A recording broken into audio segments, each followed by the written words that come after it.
Good afternoon and welcome to Thinking Democratically. And just delighted with the group that's here, as there were 7 programs total scheduled for this hour. So it's great to see everyone. My name is Bicknell, class of 1964. And I'll give you a little bit of background on today's program, and then Vince Simmon will introduce 3 members of the Amherst faculty that generously agreed to remain on campus after commencement to speak to us today. So, and we're very grateful for each of the speakers here.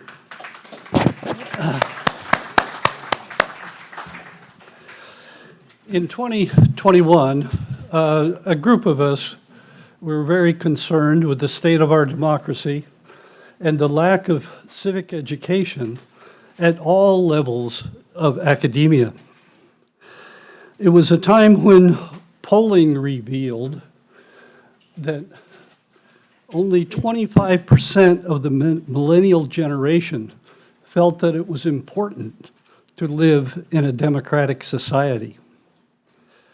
So we opened a conversation with Biddy Martin with the thought of sponsoring creation of a center for civic engagement and public service. But we soon learned that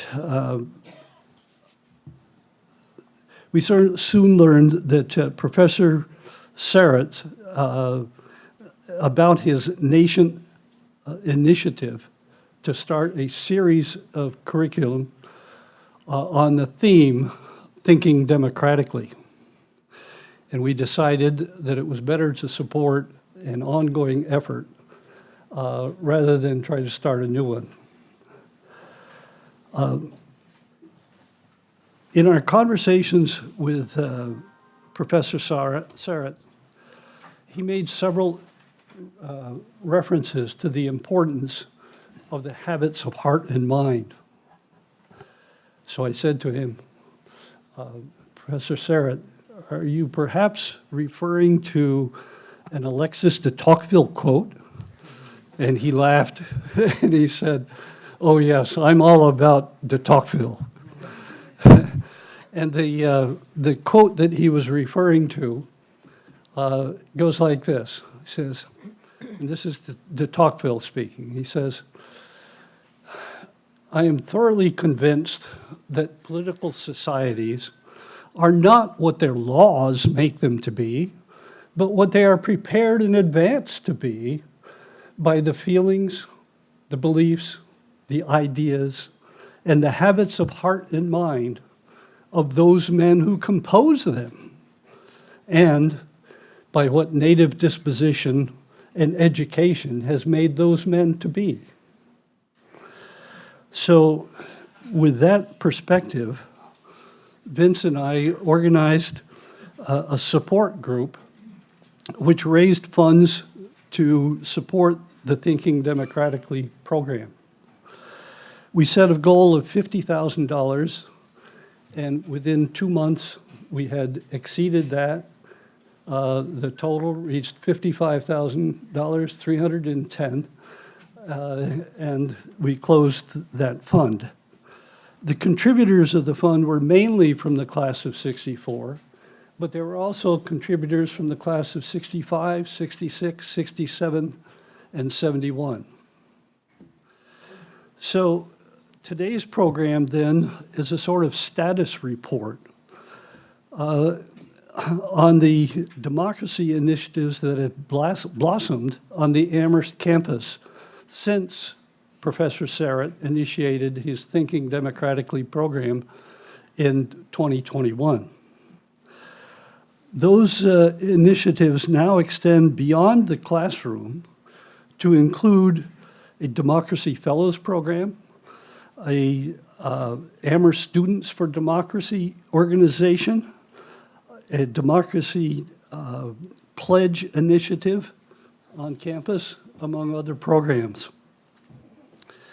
President Elliott is an enthusiastic supporter of those initiatives and has made them part of a larger commitment for the college to serve the greater good. So with that background, we look forward to a deeper dive into what's happening with democracy programs on the Amherst campus. And I'll now turn this over to Vince.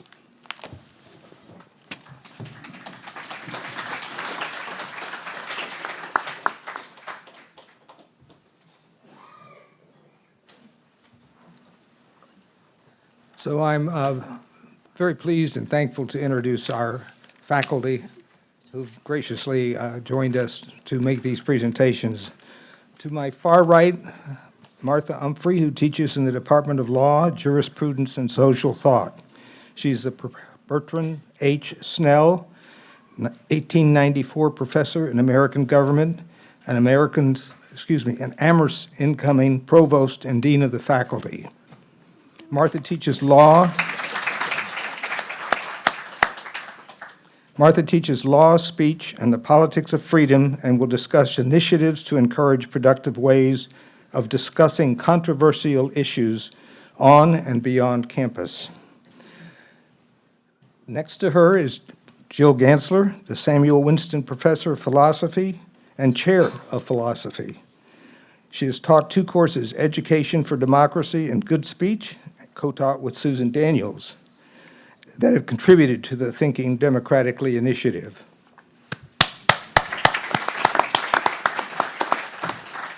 And also Susan Daniels is associate in public speaking. She works with students, faculty, and staff.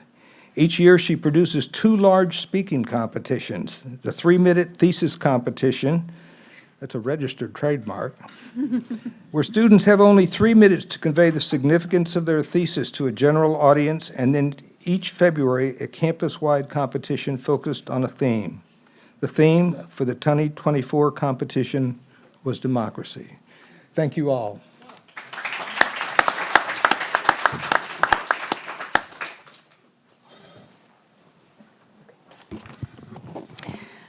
Welcome, everyone. Can you hear me all right? Good. We'll be speaking from down here, although I'm going to hop up for a minute. I want to thank Neil and Vince for this invitation to speak with you about speech. I think all of us up here are interested in the relationship between speech and democratic practice. And that's an issue on the minds of many, many people in this country and beyond. I think we'll be discussing part of some of the initiatives that have taken place and really a kind of convergence of interest among students, Austin Sarat, among faculty. That was an interesting Freudian slip. My good colleague, Austin Sarat, and Jyl and Susan and I, and others on campus are thinking about these questions, thinking about pedagogical and curricular strategies to develop conversations among our students about democratic citizenship, all supported by President Elliott. So what you'll hear today is part of a set of conversations going on in our classrooms, I believe. So I just gave a paper at a scholarly conference asking, as a domain of speech, what is a university or a college or a campus? We tend to ask this question in the United States through the lens of the First Amendment, invoking and negotiating and conditioning and parrying the idea of free speech as a problem of relation to the state, because state universities are covered by the First Amendment, or to academic freedom, which is a collective right of the faculty to be free of external interference in determining what we research and teach in order to pursue the common good and the true, or more generally, the general educational values of institutions of higher education, where we want young people to test ideas in a place that's safe enough for them to do so. And if you just look at the headlines today about campus protests, you'll see this First Amendment framing. The protests are thought to be a problem of striking a balance between free speech on the one hand and campus safety on the other. That approach, I think, has generated a kind of impasse for a few reasons. One of them is that campuses at their best offer ideal speech conditions for the sort of discussion that a philosopher like John Stuart Mill might endorse in his 1859 text on liberty, which is a text central to my course on law, speech, and the politics of freedom. But in fact, campuses are not precisely democracies that allow any kind of speech. We are somewhat regulated in the way we think about speech. Faculty members have to produce certain kinds of speech in order to get tenure. We have to live together and figure out appropriate norms for getting along. There's also a kind of general confusion about which of the many rationales for free speech rights are central to the university or college environment, whether it's testing arguments or the promotion of democratic values or teaching tolerance or fostering individual self-expression.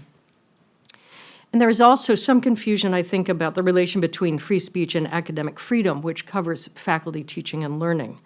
And so one of the things that I have done is to develop a course called Law, Speech, and the Politics of Freedom, to think with students about how speech acts in the world, how we should evaluate speech, and what legal limits we should imagine for it, if any. What are the rationales for protecting speech under and beyond the First Amendment? Now, as I'm sure you know, the First Amendment is quite specific. It prohibits state regulation of the speech of American citizens. It's quite focused on state regulation. But of course, speech is much more complicated than just the relationship between citizen and state. One of the foundational premises of the First Amendment, though, is that there is a kind of speech that's imagined by the First Amendment that is important to democratic flourishing. So in my course, we begin with John Stuart Mill's essay on liberty of thought and discussion, a classic liberal political philosopher from England in the 19th century who imagined a speaker to be a person who has the right to speak as an individual, who is speaking rationally to an audience that is or should be interested in order to pursue whatever truth might flow from a debate or discussion or conversation about controversial ideas. There are other rationales for protecting speech. As I mentioned, one of them is the idea of self-expression. And I think we, post-1960s, also sort of ground our sense of individual free speech rights in this idea that we can't really fully be ourselves or discover thoughts unless we can communicate them with others. We establish our identity through speech. And then there's a theory there are many theories about why we protect speech, but one of them is that we learn to live with diversity, that speech teaches tolerance. This is the theory of my old First Amendment, he's not old, my former First Amendment professor at the University of Michigan, Lee Bollinger, who was the president of Columbia University for many years.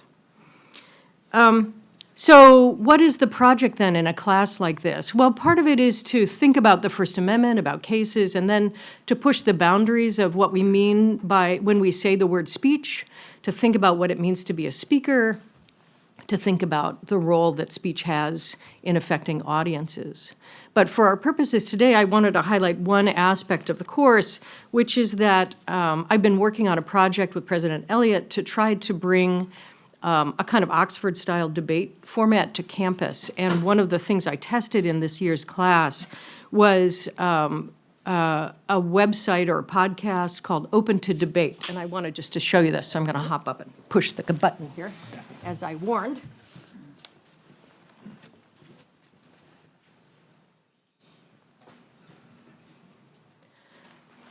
Yes, this is on, so I'll just talk for a second from here. So Open to Debate is an organization that started in the UK and has come to the United States. It is an organization that, as you can see, presents different topics in a kind of format that is designed to bring experts in the fields or on the question together in order to debate in a rational and moderated way some challenging topics. Some of them are more philosophical, some of them are more political.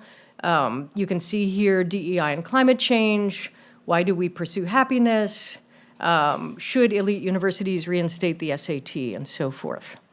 And if you haven't looked at this or heard these podcasts, I really recommend them. They're quite thought-provoking. The idea is, or at least was in this format, that in an audience like this, you'd come, you'd be interested in listening to a debate. We would ask you to vote beforehand, given what you already know about what you think on this pro-con idea.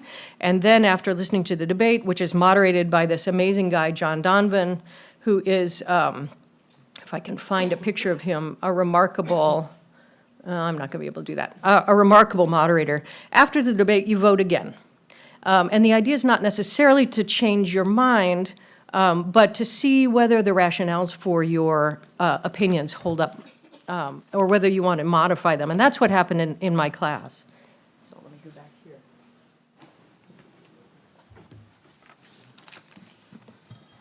I asked the students to vote on a couple of topics that they might want to know more about and listen to the podcasts on, and they chose two. First, should we expand the Supreme Court?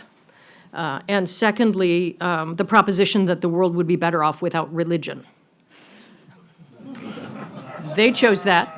I did give them a limited set of choices, but they were quite riveted by this. I asked them to write papers on this, and they were very interested in the role of the moderator as a way to think about how to generate conditions for speech and debate that would stay within a set of parameters of both civility and rationality.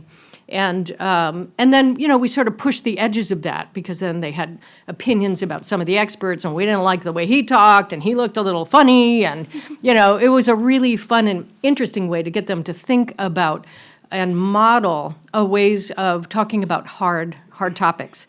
This happened before October 7th.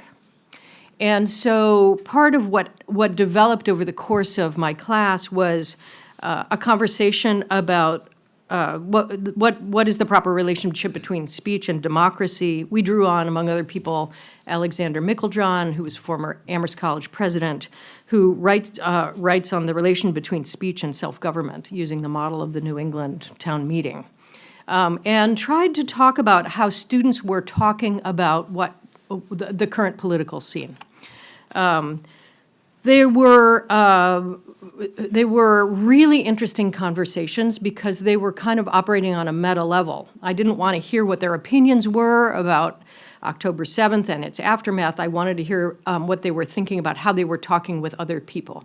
And that distance really enabled a set of conversations about speech, harm, incitement, institutional speech, protest speech, and online speech in particular. And I think, in a way, this is doing something that I think Jyl and Susan do in their own way in their class, which is to try to get students to think in a very self-reflective way about how they're interacting with each other and engaging with argumentation. It allows, in other words, for a kind of critical self-reflection. Now, I want to close out by talking about just one aspect of the conversations we had, although I'm happy to talk further in Q&A, and that is a conversation about online speech. Online speech, as we all know, those of us who are online, is a much gnarlier place to think about speech rights for a number of reasons. One is that we are all turned into speech when we go online. We become words and images, and we interact somewhat differently than we do as humans. We develop, as Naomi Klein said in her recent book, a kind of doppelganger online. And it's a fascinating way to think about how we render ourselves as both ourselves and as slightly different or slightly uncanny online. So we speak differently to each other online, and often some of the guardrails are off. Probably always some of the guardrails are off. That's one thing. The second thing is, and I think this is very important, we cannot control who our audiences are online, because it's so easy in that liquid environment to have our words slide around. And one of the really important things about the ethics of speaking with other people is that you fold other people into your speech as you're talking to them, right? When you're talking to me as a professor, a student will speak in a certain kind of way that's different from the way they would speak in Val to their friends. That is not really possible in an online environment, because we're dislodging the speech act from the audience that actually the words will hit. So our words often misfire or are misrepresented. And of course, the explosion of disinformation online makes a kind of truth-finding proposition much more challenging. And particularly now with AI, we're going to face a situation in which speakers are chatbots rather than people. And in fact, we had a really interesting thesis in LJST this year about the problematics of defamation by chatbots. So if OpenAI and ChatGPT defame someone, can they sue? And who do they sue? And can you sue a chatbot? And if you can sue a chatbot, does it have First Amendment rights? And if you think this is absurd, just wait a year, because these chatbots are taking on human-like qualities to such an extent that people are beginning to think that they have First Amendment rights, among others. So as you can see, we're a far cry from the New England town meeting that Meiklejohn so valued. Instead, we're in an era of what scholars call cheap speech. It's inexpensive to produce and often of markedly low social value. So we see things like the demise of local journalism, disinformation, deepfakes, demagoguery, polarization, self-regulation by platforms rather than government, driven by concerns not for democracy but for profit. And that is, the nature of the online environment. I'll close just by noting, I think one of the most fundamental questions here that I think our students have to take up, and we all do really, what is the place of the First Amendment in curtailing conditions online that undermine democracy? It's a challenging question to answer because the First Amendment dramatically curtails government authority. And yet what we're seeing is that there's a danger that the right to free speech is turning the problem on its head and undermining democracy itself. So I will stop there and turn it over to Jyl and Susan. Thank you.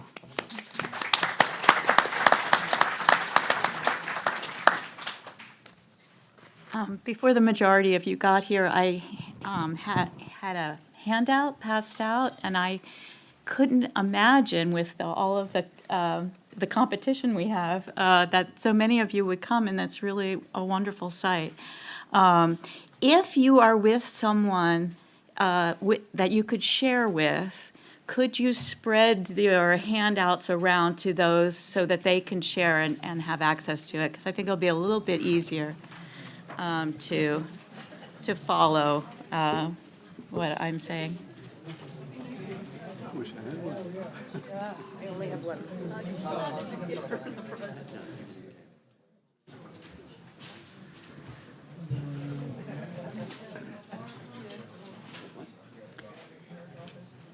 All right. So as Vince indicated so far, I've taught 2 courses that have been part of the Thinking Democratically initiative started by Austin Sarat. A course that is cross-listed in philosophy and education studies, and I'm also associated with education studies as well as philosophy. And that course is called Education for Democracy. And a first-year seminar that I've taught with Susan Daniels on many occasions, but this past version of it was redesigned for the purposes of including it within the Thinking Democratically. I was planning to focus primarily on the good speech, since we're both here to talk about it, but I realized that I couldn't explain why I was moved to make the changes that I did to good speech unless I said a little bit about education for democracy. On the handout, I'm basically going through this handout with you just to so you can follow along sort of the main points in my narrative. To understand the rationale for education to democracy, you only needed to hear what Vince said about the decreased commitment on the part of citizens of liberal democracies to the very idea of democracy.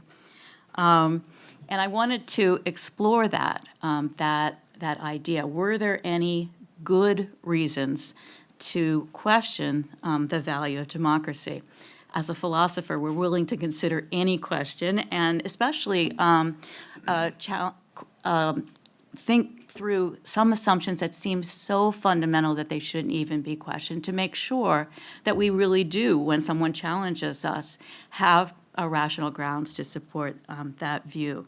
So in Education for Democracy, we started with an inquiry into philosophical defenses and objections to democracy as a way of kind of governing our collective life together.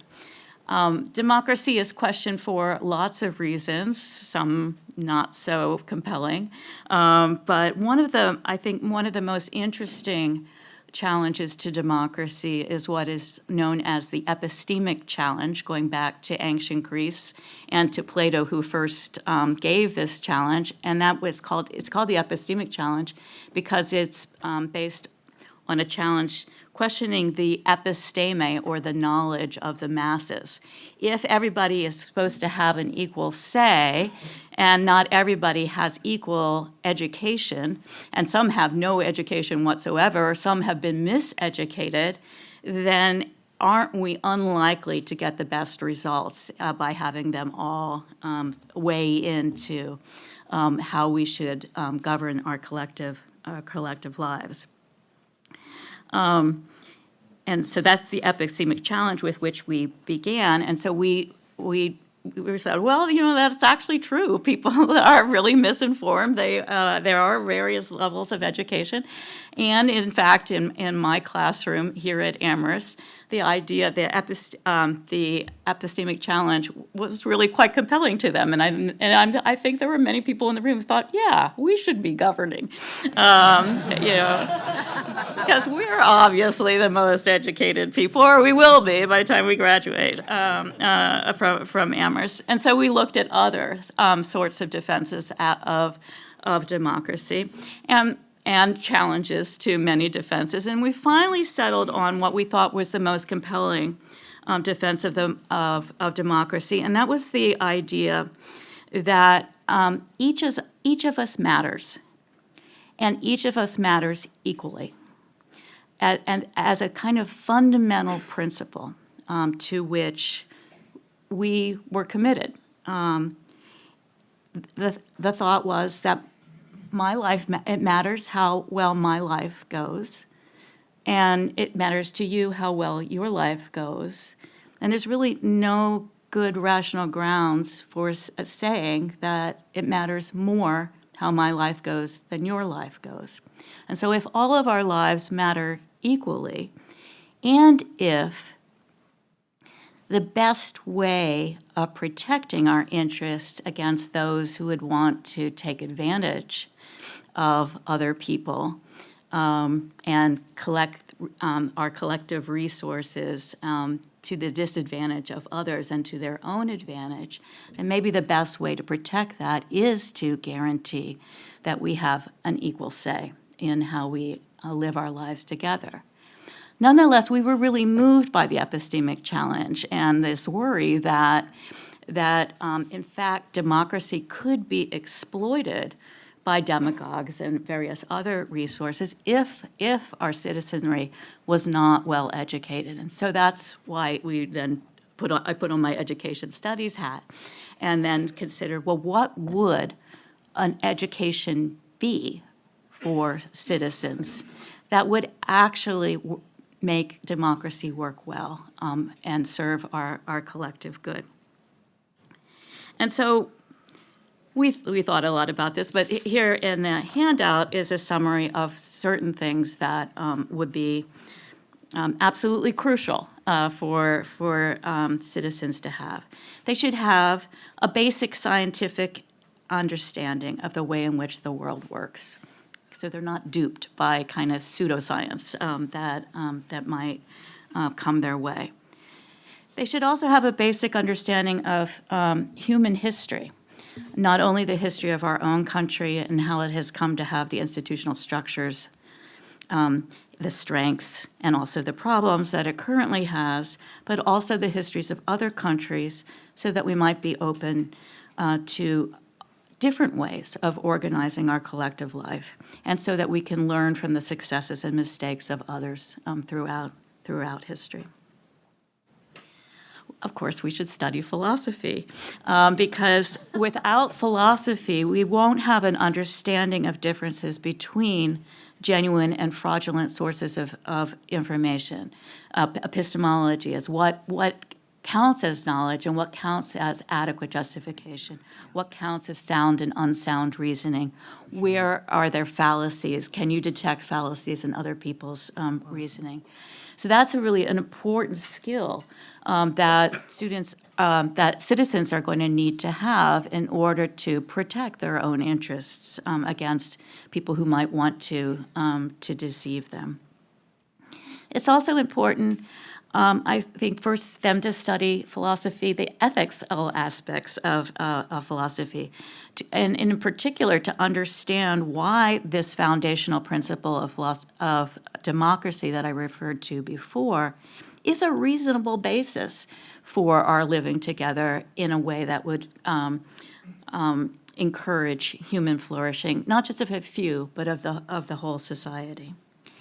And finally, and this was something that that made me think, oh, we need to rethink good speech, is that what we discovered in Education for Democracy was that it was extremely important for everybody to develop competence in speaking so that they could articulate their own points of view, their own perspectives, so that they felt the confidence to do that in public, so that they could convince other people to take seriously their own points of view. And so that, when I came to the end of that, really the last version of Education for Democracy that I taught, I was then motivated to revise the good speech course that Susan and I had taught before. I wanted to try out this kind of educational project that I said came to conclude at the end of that class was one that was going to be necessary for a good democracy. So if you turn to the other side of the page, to good speech, here's how I saw our challenge, that could we give our first-year students the education that they needed to be effective citizens in a deliberative democracy? That is, in a society where most people are able and motivated to deliberate effectively with one another to determine which course of collective action would best serve the common good. And I came to this idea with three assumptions. One is that we didn't have to do it all, that in their K through 12 education, our students should have made, this is our students in the first year seminar, should have made a great deal at Amherst College, should have made a great deal of progress with the first two elements in an Education for Democracy, that is natural sciences and basic history, human history and social sciences. But I also had the assumption, after having taught here over 30 years, that in their K through 12 education, our students are unlikely to have made much, if any headways with elements 3, 4, and 5, that is, with philosophy and public speaking. And the third assumption that I came to this with is that currently our society is very polarized politically, and where political positions are regarded on all sides as a matter of faith, and the assumption that those who have a different faith are evil. And so we don't have to talk to them, and we can just berate them or insult them and not take seriously their points of view. So in order to meet that challenge with these three assumptions, we adopted this lengthy strategy that I describe here, and I'll just go through it quickly, and then I'll turn the discussion over to Susan. So our strategy was first to help our students to read, analyze, and assess good philosophical arguments for a variety of positions on complex political matters, and to then, and thereby appreciate that these matters were both more complex than they thought, but also more rationally tractable than they might have thought was possible.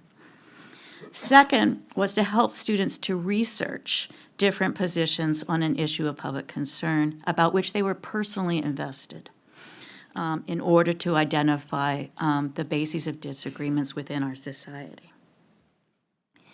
Third was to help the students to do the sort of research that would allow them to settle these disputes. A lot of the disagreement is on empirical matters and not necessarily matters of value.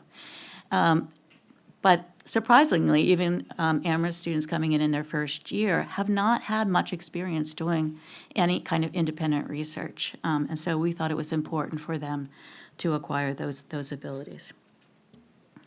We wanted our students to develop confidence in their ability to discuss rationally and respectfully controversial matters with their classmates. So we started off in small groups and got larger groups and then larger full class discussions. And to help the students to present the results of their research in two engaging speeches, we required two kinds of speech. One was what was called an informational speech, followed by deliberative discussion. So in the informational speech, students were to take their topic and present different positions on a particular controversial question of public concern. And they were to present the best arguments for those different positions in such a way that we were unable, that was their assignment. It was, and whether it was successful or not, but the assignment was to do it in such a way that we would be unable to tell where they themselves stood. So they really had to come up with the strongest arguments for all of the different positions. And then their job was to lead the class in a discussion of these issues with the hope that they could kind of exemplify a kind of deliberative democracy where they would consider and argue with one another and weigh the different considerations in support of a particular point of view. Then in a later speech, which was a persuasive speech, they were then to take on their own point of view and argue persuasively for it and this is the variety of goodness that the speeches had to be, both be epistemically responsible, that is, that they had to give valid arguments from well-researched and established premises, and morally responsible. That is, they had to be respectful both of their audience and also of those individuals who held opposing points of view. My role in the class was primarily to help to foster them in higher level skills in reading difficult papers, difficult, complex arguments, to research, to write, and in ethical reasoning. And Susan's role was to teach them how to be confident and engaging speakers. And I'll turn to her to tell her how she did that amazing thing.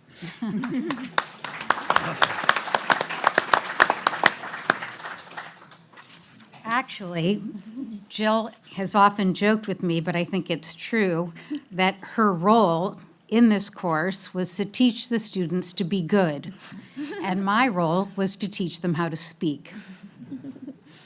And thereby, we taught good speech. President Eliot once said, "We educate our students here for democracy and prepare them for a lifetime of contributing to their communities and beyond." And my role in good speech was to help them to be prepared for that lifetime of contribution through, number one, gaining some confidence. Just show of hands, how many of you feel very confident speaking in front of a group? Anybody? Oh, Amherst graduates. How many of you remember when speaking was taught here at Amherst, public speaking? Okay, see? So I want to think that maybe that's one of the reasons. Well, we brought it back. We have absolutely brought it back. And not only is it a very common fear for many students, but nowadays what I'm seeing is that because we are relying on technology more and more to communicate, that the biggest hurdle for many of us to get over when we speak is to look up into somebody's eyes. It is very difficult for us to rely on our human power to connect with another eyeball to eyeball. And so my challenge was first to, and Jyl has so many ways to gather the students together, especially in a first-year seminar, and feel like they are really part of a cohesive group. And one of the first things that we did as a confidence builder was I asked all the students to write down on a blank note card 5 positive qualities that described them. And we took all those cards and we read them out loud to the class without identifying who had written that on the card. And everyone guessed everyone immediately. Because, and this was before they knew each other. But what I was trying to prove was when we present from our authentic selves, meaning one of our strengths or a couple of our strengths, the audience trusts you. They see that you are being authentically you. It is only when you disguise yourself by imitating, let's say, imitating a speaker that you admire. It's a really bad piece of advice because you are not being yourself. And so to get the students, first of all, to realize what it was about them that made them unique in the classroom, because goodness knows they all went to Amherst, they all had signed up for the course, and they were all of a certain age range. But none of them had written down the exact 5 positive qualities. None of them had the same card. So realizing what makes you unique in a strong way is beneficial for confidence, because when you learn to use one of those qualities, or a couple of them, when you speak, you are speaking from your authentic self. And what I've learned is that you become less competitive with the other students in terms of your speaking. You have a different speaking style because you have a different strength. And we all know this from looking at speakers that we admire. They all are coming from a different place depending on who they are and what their strengths are. So through exercises like this, we were able to get the students to feel really good about speaking about what they cared about from themselves. And it also helped the other students be able to evaluate them in a very non-judgmental way because they were seeing the student as themselves and not as a competitor to them, who has the better speech, who is the better speaker. So that was my first quite a challenge, was to help the students gain confidence. And then I literally taught them some skills. Very few of us now have been taught any kind of speaking skills. It used to be, as you all know, it used to be a requirement for many, and it was often taught in high school. But we are seeing this drop by the wayside more and more, and now they're, to my horror, they're called soft skills, right? Being able to communicate orally.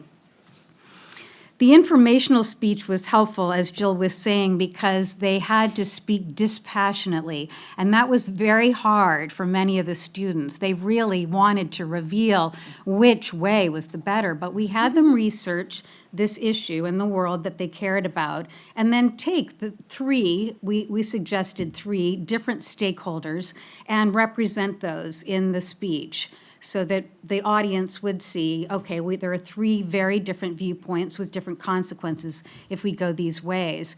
And often, the speaker assigned the audience a role. So they would say, for the next 5 minutes, you are the public school office of superintendents or whatever, and you have to vote on this. So we're going to present you with the 3 stakeholders, the parents, the students, and the teachers. And so they had to all listen dispassionately and rationally to these 3 very different viewpoints. The second speech, as Jyl said, was the persuasive speech, where they could finally, go right out and speak persuasively about the side that they believed was the best solution to the problem. I'd say a very important skill that they also learned in the class was how to give feedback, constructive feedback, to a speaker based on their presentation, not necessarily what they said, but how they presented it. Not many of us know how to give feedback on presentation. We talked to them about their PowerPoint slide or about what they said or if their facts were wrong. But none of us know how to really speak about why something made us feel a certain way. So that was a valuable skill, and it helped them to be able to speak to each other back and forth and give feedback. And the last skill that we taught together every day was how to take part in a discussion, a deliberative discussion, and how to lead that discussion. And indeed, it was quite a democratic classroom because in order to choose who would lead the discussion that day, they chose a name out of a hat. So students were choosing a student randomly, and they became the leader of that discussion for that day's class, and then people discussed it. It was really moving and quite inspirational to see how much they improved by the end and how confident they became at active discussion. And then the last thing, as Neil was saying, is that I do produce these 2 large speaking competitions each year. This used to be a tradition at Amherst, so I brought it back, and that was the themed competition among all 4 classes. Anybody can join the discussion or the speech competition. And this year, Martha was one of our judges. So that was really lively, and what I found the most inspirational was how our students who come from all over the world were choosing to speak about democracy in very unexpected ways. And a student from Pakistan won the contest this year, and I just want to say the name of his speech was How to Scare a Military Dictator.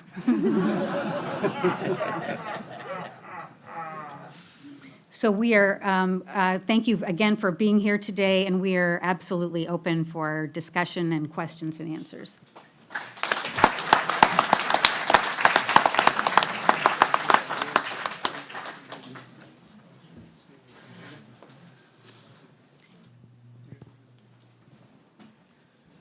We've, of course, all thought a lot about the university and academic responses to October 7th.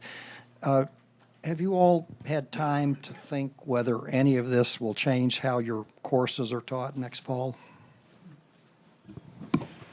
Sadly, I'm not teaching because of this new job. And I'm on leave. So we avoided that tough question. But I'm sure in a class on speech, whether it's Jyl's and Susan's or mine, these kinds of questions would come up. What is protest? What is persuasion? What is institutional speech? Who are the audiences you're trying to reach? What are harmful words? All of those things are very relevant to our students now. And they talk about it a lot, and they disagree, and we need to help them figure that out.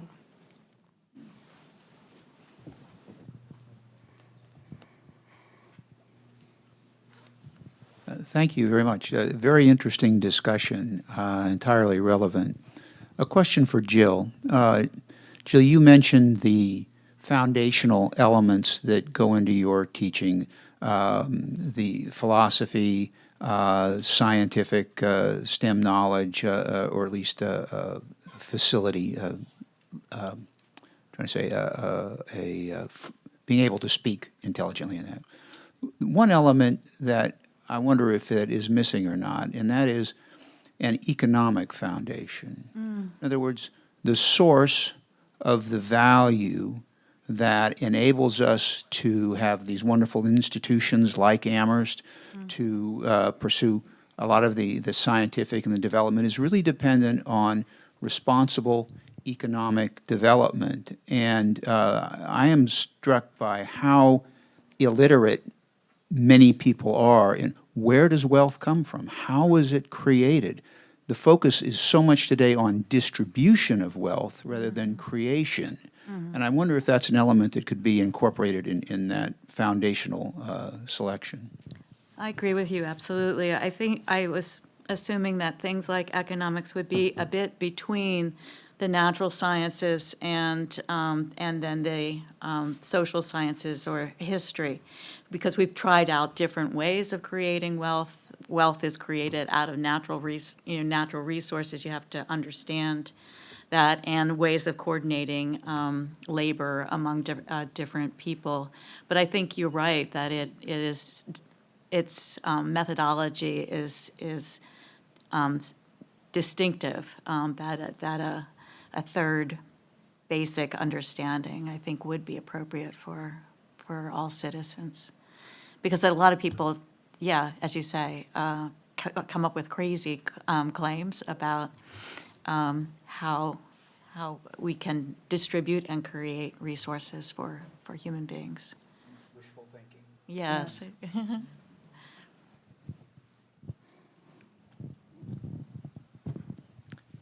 Thank you for your presentation, just incredibly creative classroom work. I have a question. I mean, a lot of this is about developing skills for thinking democratically on the part of students. Are there courses under the umbrella of the Thinking Democratically initiative that encourage students to use these skills to analyze the crisis of democracy that we're living through? So, for example, the role of power and interest in distorting speech in a democratic society, the role of, shall we say, increasing socioeconomic inequality in maldistributing the opportunities to influence the political system. So I guess what I'm asking is, can you kind of move beyond these specific courses to other activity that's going on?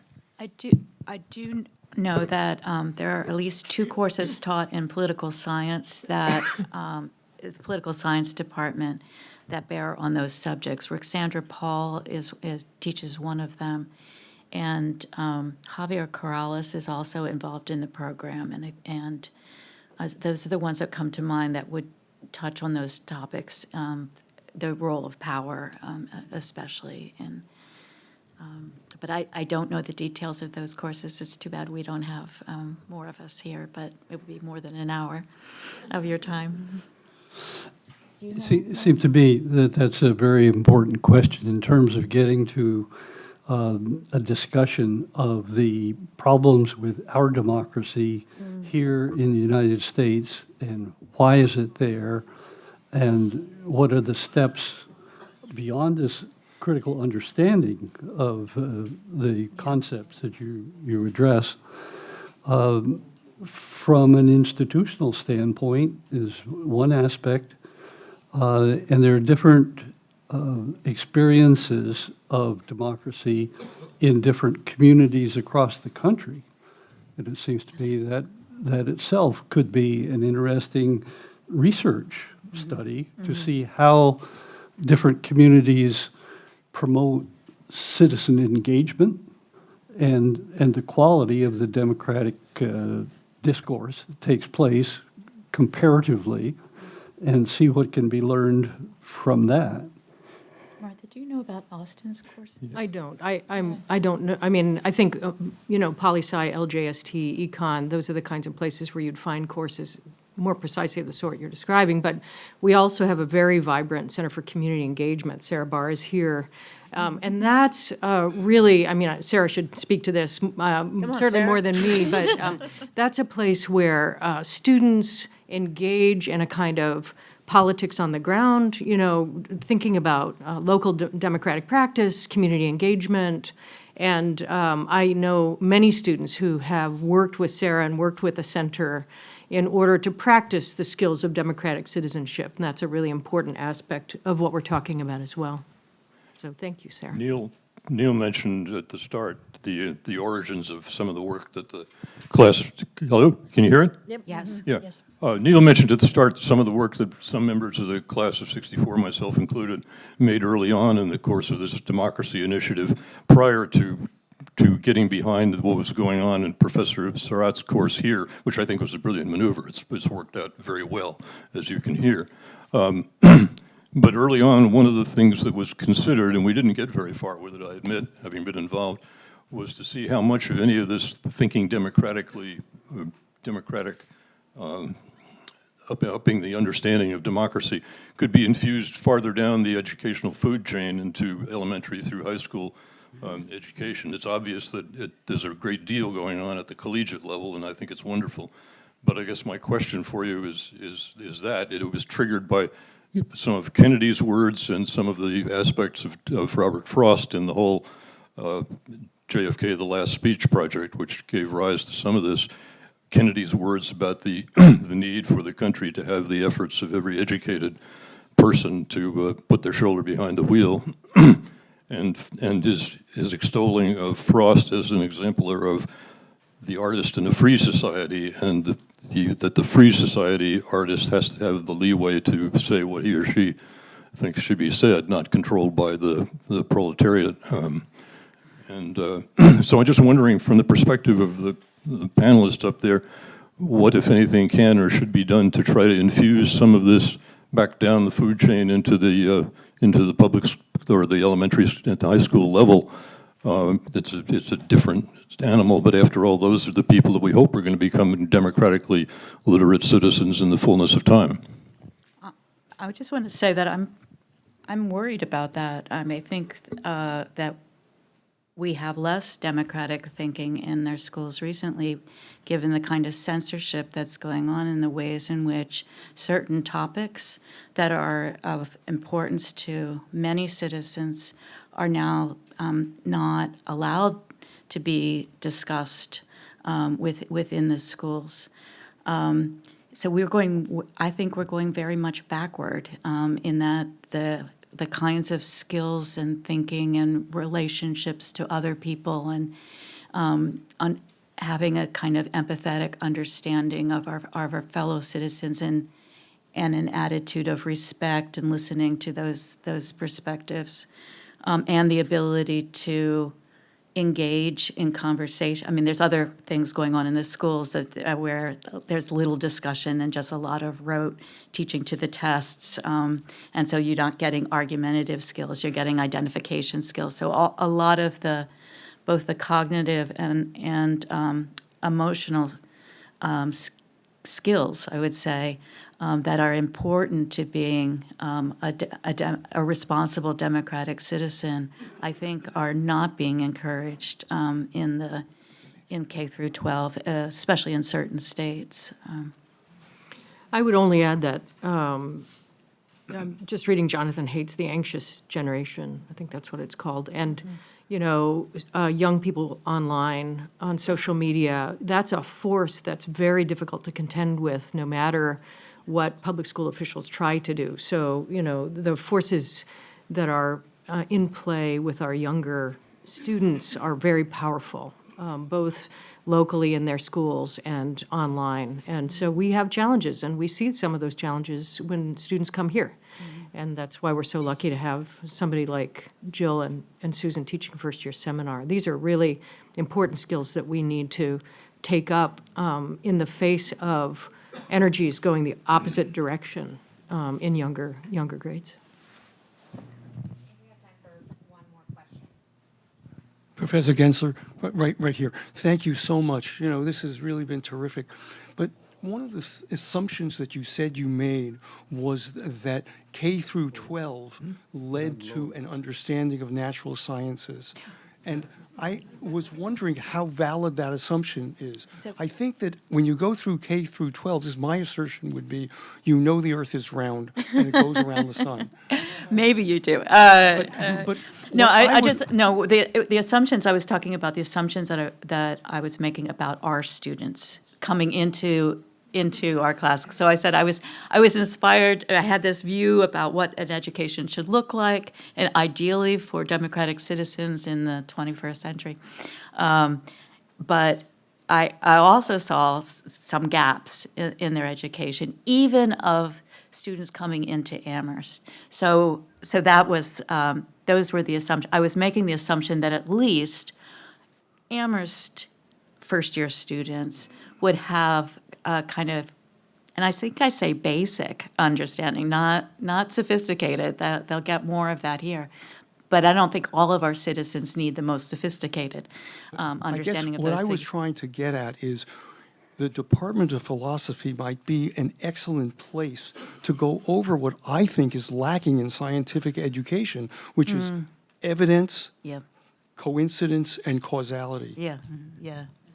Yeah, I think, the way in which, I mean, I think a lot of our brightest STEM students coming in are are surprised by the way in which science is taught at Amherst, having come out of high schools and public high schools where they learn things by rote and not how science happens and how science discoveries are made and what counts as good evidence and what is the difference between coincidence and causality and those sorts of questions. That doesn't come up at the high school level, and I think it would be terrific if our whole population gets to a more advanced level within the sciences, and maybe that could happen K through 12. I'm just not sure. We're so far, as you say, we're so far from that now.